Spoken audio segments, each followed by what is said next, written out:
বিয়ে করাটাও প্রতিটা মেয়ের একটা স্বপ্ন থাকে। ছোটবেলায় আমরা পুতুলের বিয়ে দেই আর বড় হলে আমাদেরকে বিয়ে দেয় আমার বাবা মারা। এভরিওয়ান, আসসালামু আলাইকুম, welcome to my page Mehnaz stories. কেমন আছেন সবাই? আজকে শেয়ার করব আমার খালামণির হলুদের ব্লগ। মানে আমার নানু মেহেদি সবকিছু রেডি করছিল।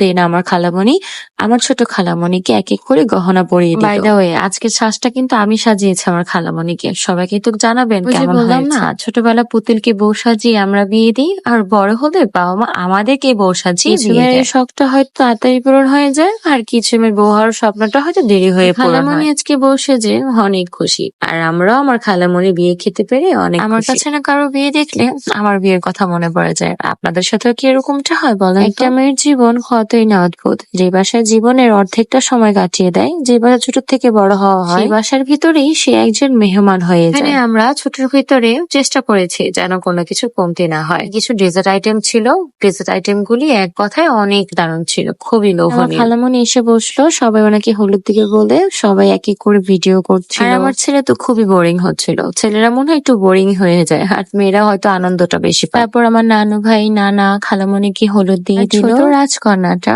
এখন অন্যের বাড়ির রাজরানী হয়ে যাবে। ব্যাপারটা কিন্তু অনেকটাই অদ্ভুত। একটা মা অনেক কষ্ট করে তার ছেলে মেয়েকে লালন পালন করে। প্রতিটা মারই স্বপ্ন থাকে আমার মেয়েকে বিয়ে দিব, ছেলেকে বিয়ে করে বউ নিয়ে আসবো। এখানে আমার নানু দোয়া দিচ্ছিল আমার খালামণিকে।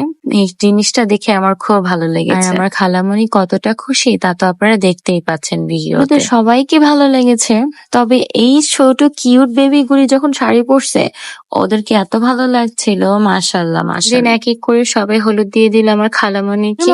সব থেকে মজার একটা বিষয় আমার কাছে লাগে যখন মেয়েকে সবাই হলুদ দিয়ে যায় আর হাতে টাকা দিয়ে যায়। এই বিষয়টা আমার বিয়ের সময় কিন্তু কেমন হয়েছিল, হলুদ দিয়ে সবাই আমাকে টাকা দিয়ে গিয়েছিল হাতে। তাদের অঞ্চলে কি এটা হয় বলবেন তো? যাই হোক, এক এক করে সবাই হলুদ দেওয়া শেষ করে দেন আমরা সবাই খাওয়া দাওয়া করে। দেওয়া হয়ে গেল, খাওয়া দাওয়া করা হয়ে গেল, কিন্তু মেহেদি দেওয়া কিন্তু হলো না।